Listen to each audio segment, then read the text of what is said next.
आपको दीपोभव में आप सबका हृदय से स्वागत है। नमो बुद्धाय। तो अपने ज्ञान मार्ग की साधना को आगे बढ़ाएंगे।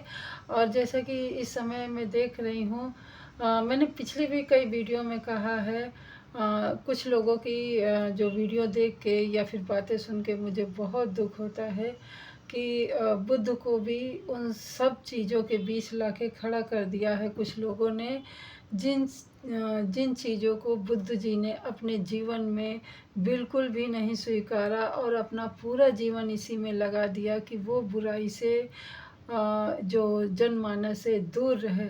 परंतु समय समय पर कुछ जनमानस उसी बुराई को फिर से इतनी प्रखरता के साथ और अब तो बुद्ध के नाम के साथ भी जोड़ने लगे हैं कि कुछ लोग तो ये भी सवाल उठाने लगे हैं कि बुद्ध में और बाकी लोगों में क्या फ़र्क है। बुद्ध भी तो वैसे ही हैं, बुद्ध का भी तो वैसे ही पूजन पाठन हो रहा है, बुद्ध का भी प्रचार प्रसार और लीलाएं हो रही हैं, तो क्या फ़र्क है बुद्ध में।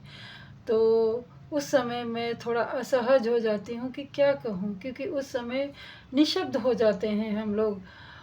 जो सच में बुद्ध के मार्ग पे चल रहे हैं, बुद्ध का ज्ञान के अनुसरण कर रहे हैं, बुद्ध का ज्ञान अपने जीवन में ला रहे हैं, ऐसे लोग ऐसी बातें सुन के निशब्द हो जाते हैं। वो क्या करें। और कुछ लोग हैं, मतलब अगर मैं गुरुजी की वीडियो डालती भी हूँ तो उसकी क्रम पूछते हैं।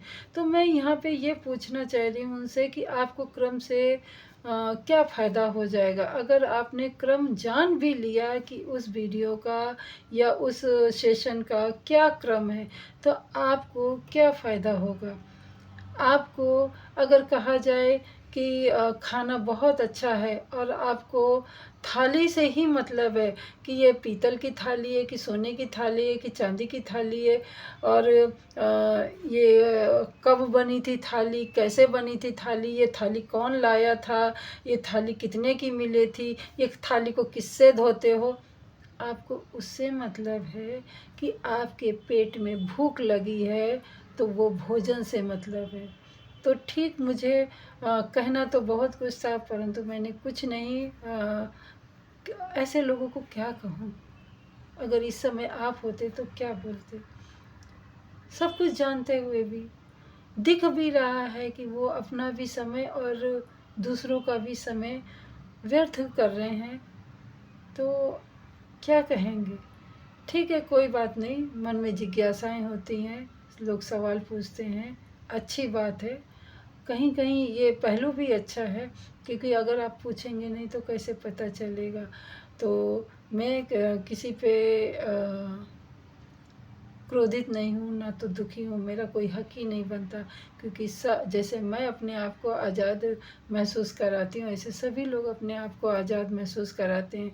और जो विचार हैं, बस वही विचार का ही थोड़ा सा, ये जो समाज में आप देख रहे हैं उतार चढ़ाव, वही है, विचारों का ही है। बाकी प्रकृति ने इंसान सबको एक समान बनाया है, और प्रकृति अपनी जो संपदा है वो सबको एक समान दे रही है।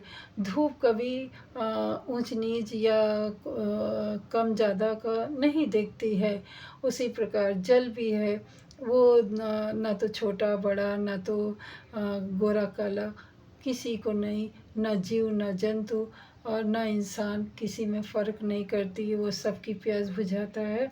उसी प्रकार धरती है, धरती भी अनाज देती है, अन्न देती है, जिससे सभी प्राणियों का पेट भरता है। प्राणी मतलब प्रत्येक प्राणी, जनमानस भी और जीव जंतु भी, पशु पक्षी भी, और सभी लोग। कुछ ऐसे भी प्राणी हैं जो हम लोगों को नहीं दिखते हैं, उनका भी भरण पोषण प्रकृति करती ही है। तो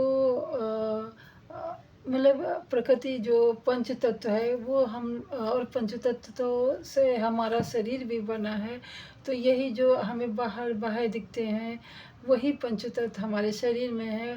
तो ना प्रकृति हमसे अलग है, ना हम प्रकृति से अलग हैं। वो हमारा भरण पोषण करती है, हमें उसका भरण पोषण भी करना चाहिए, परंतु हम इंसान इतने स्वार्थी बन गए हैं कि सिर्फ लेना जान गए हैं, देना तो उनको आता ही नहीं। चाहे वो ज्ञान हो, चाहे धन हो, चाहे संपदा हो, चाहे प्यार हो, चाहे सहयोग हो। आजकल देंगे भी तो कौन सी मनोदशा से कि आज हम देंगे कल हमें मिलेगा, ऐसी मनोदशा से उनका देने का मत रहता है। तो वही ना, घूम फिर के बात यही आ गई कि देना नहीं जानते, सिर्फ लेना जानते हैं, या फिर देने के बदले में कुछ ना कुछ उनको मिले, लाभ हो, ऐसी उनकी मन में किसी कोने में इच्छा व्याप्त रहती है। मेरी भी कहीं ना कहीं रहती है, परंतु समय समय पे मैं उस इच्छा को अनित्य करती रहती हूँ। हालांकि कोई भी चीज़ है जो बरसों से गड़ी हो, वो इतनी जल्दी तो अनित्य होती नहीं है, समय लगता है। परंतु निरंतर, कहते नहीं कि शिला पे भी निरंतर धागे से आप घसते रहोगे तो शिला भी निशान छोड़ देती है। तो धागा टूटता रहता है, परंतु धागे से भी आप शिला पे लगातार कोशिश करते रहेंगे तो शिला पे आपके धागे का निशान छूट जाएगा, शिला कट जाएगी। उसी प्रकार इसी बात को विश्वास में रखते हुए मैं अपनी बुराइयों को अनित्य करती रहती हूँ कि जितना हो इस संसार को छोड़ने से पहले जो मन में बुराइयां हैं वो दूर हो जाएं, करुणा ही करुणा लेके मैं इस संसार को छोड़ूं। तो मेरा तो खैर उद्देश्य ये है, आप लोगों का उद्देश्य क्या होगा मुझे नहीं पता। तो कुछ ऐसी बातें थी, और मेरी आप सबसे हाथ जोड़ के प्रार्थना है कि बुद्ध को बुद्ध ही रहने दे, बुद्ध को पूजा पाठ और गृह शांति और वास्तु शांति में ना जोड़ें, क्योंकि बुद्ध अपने में ही बुद्ध हैं, बुद्ध अपने में ही शुद्ध हैं। बुद्ध अलग थे सबसे, तभी आज तक हम लोगों के सम्मुख हैं, उनका ज्ञान हम लोगों के सम्मुख है। तो यही आप लोगों से चेष्टा है कि आप लोग अगर रोजगार ढूंढना चाह रहे हैं या कुछ, तो बुद्ध से अलग हटके केवल बुद्ध को ज्ञान रूप में ही दर्शाएं। बुद्ध जब घर छोड़े थे या तो दोबारा नहीं गए थे, ये आपको याद रहना चाहिए। तो कृपया करके बुद्ध जी को ग्रस्त जीवन में, उनके ज्ञान को ग्रस्त जीवन में मत फंसाइए। बुद्ध का ज्ञान केवल अपने आप को शुद्ध करने में ही लगाइए। ये मेरी आप सभी से विनती है जो लोग बुद्ध को अपना रोजी रोटी का जरिया बनाने पे तुले हुए हैं। तो मैं अगर मेरे शब्द आप लोगों को कुछ कठोर लगे हों तो उसके लिए मैं क्षमा चाहती हूँ, परंतु मेरे हृदय की यही आवाज़ है कि बुद्ध को बुद्ध ही रहने दीजिए। तो मिलते हैं अगली वीडियो में, तब तक के लिए नमो बुद्धाय। मंगल हो आपका भी, हमारा भी, और सृष्टि के समस्त प्राणी जनों का, और हृदय में मंगल ही कामना रखें और बुद्ध को बुद्ध ही रहने दें।